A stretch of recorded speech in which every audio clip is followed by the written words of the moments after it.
Sunset high and I'm by your side. Blood rush in a hazy glow. My hands to the bones. Loose up. Also, whenever anyone approached him to bow down before him, Absalom would reach out his hand, take hold of him, and kiss him. Absalom behaved in this way toward all the Israelites who came to the king asking for justice. And so he stole the hearts of the people of Israel.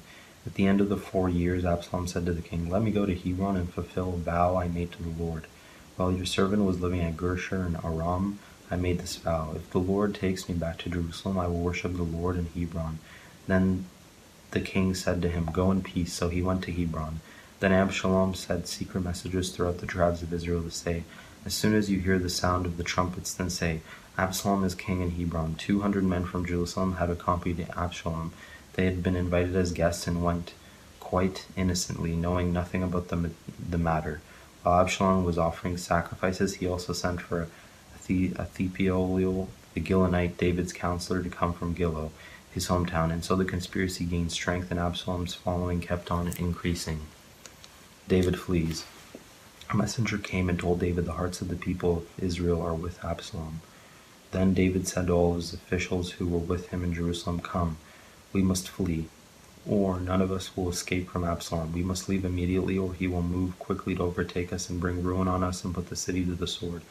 The king's officials answered him, "Your servants are ready to do whatever our Lord chooses."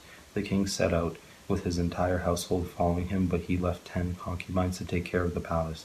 So the king set out with all the people following him, and they halted at the edge of the city. All his men marched past him along with all the Kerethites and Pelethites, and all the 600 Gittites who had accompanied him from Gath marched before the king. The king said to Ittai the Gittite, "Why should you come along with us? Go back and stay with the king Absalom. You are a foreigner and exile from your homeland. You came only yesterday, and today shall I make you wander about with us when I do not know where I am going?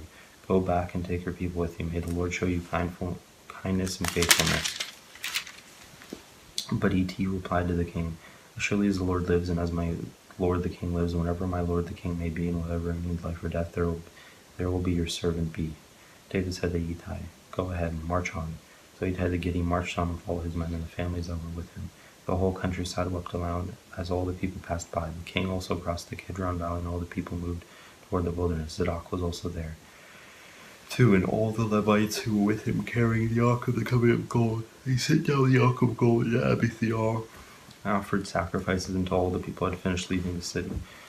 Then the king said to Zadok, "Take the Ark of the God back into the city. If I find favor in the Lord's eyes, he will bring me back and let me see it in his dwelling place again. But if he says, 'I am not pleased with you,' then I am ready. Let him do to me whatever seems good to him." The king also said to Zadok the priest, "Do you understand? Go back to the city with my blessing. Take your son Ahimaaz with you. Also take Abithiar's son Jonathan.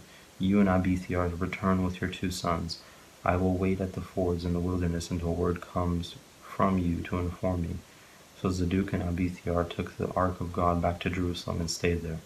But David continued up the Mount of Olives, weeping as he went. His head was covered and he was barefoot. All the people with him covered their heads too, and were weeping as they went up. Now David had been told, "Ahithophel is among the conspirators with Absalom." So David prayed, "Lord, turn Ahithophel's counsel into foolishness." When David arrived at the summit where people used to worship God, Hushai the Archite was there to meet him, his robe torn and dust on his head.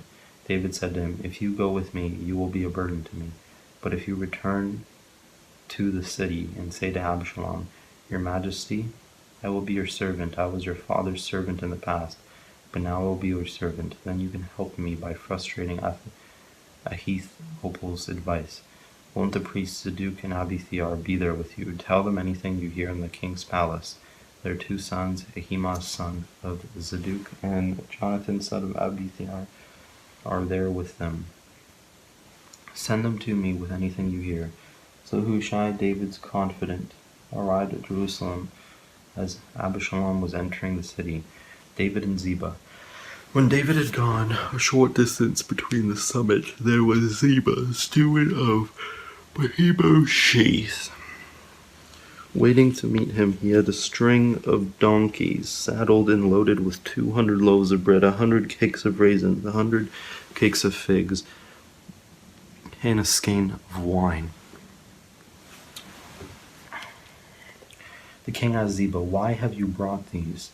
Ziba answered, "The donkeys are for the king's household to ride on, the bread and the fruit are for the men to eat, and the wine is to refresh those who become exhausted in the wilderness."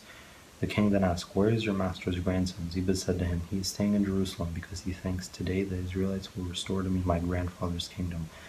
Then the king said to Ziba, "All that belonged to Mephibosheth is now yours." "I humbly bow," Ziba said. "May I find favor in your eyes, my lord the king?" Shimei curses David. As King David approached Barim, a man from the same clan as Saul's family came out from there. His name was Shimei, son of Gera, and he cursed as he came out. He pelted David and all the king's officials with stones. Through all the troops and the special guard were on David's right and left. As he cursed, Shimei said, "Get out, get out, you murderer, you scoundrel. The Lord has repaid you for all the blood you shed in the household of Saul, in whose place you have reigned. The Lord has given you the kingdom into the hands of your son Absalom. You have come to ruin because you are a murderer." Then Abishai, son of Zeruiah, said to the king, "Why should this dead dog curse my lord the king? Let me go over and cut off his head." But the king said, "What does this have to do with you, sons of Zeruiah? If he is cursing before the Lord said to him, 'Curse David,' who can ask, 'Why do you do this?'" David said to Abishai and all his officials, "My son, my own flesh and blood is trying to kill me. How much more, then, this Benjamite? Leave him alone. Let him curse, for the Lord has told him to. It may be that the Lord will take upon my misery and restore to me his covenant blessing instead of his curse today." So David and his men continued along the road while Shimei was going along the hillside opposite him, cursing as he went and throwing stones at him and showering him with dirt. The king and all the people with him arrived at their destination exhausted, and there he refreshed himself.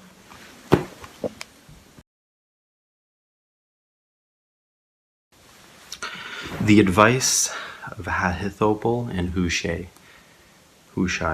Meanwhile, Absalom and all the men of Israel came to Jerusalem, and Ahithophel was with him.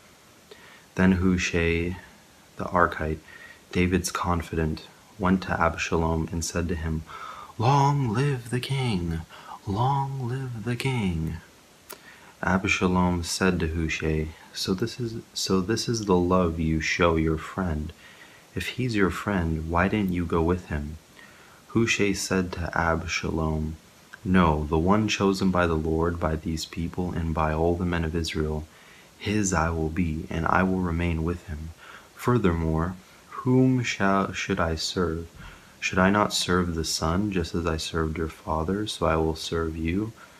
Absalom said to Ahithophel, "Give us your advice. What should we do?"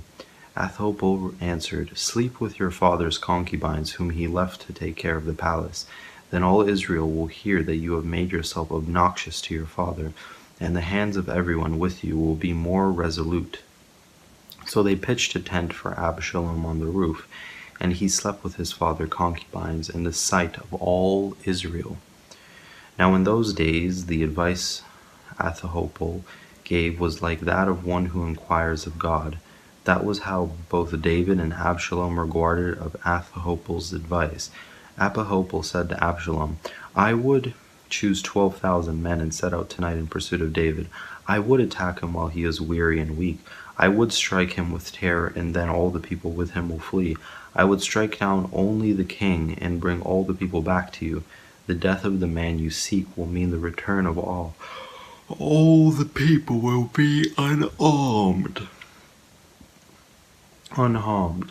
This plan seemed good to Absalom and to all the elders of Israel, but Absalom said, "Summon also Hushai the Archite, so we can hear what he has to say as well."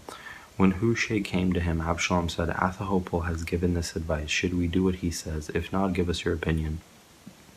Hushai replied to Absalom, "The advice Ahithophel has given is not good this time.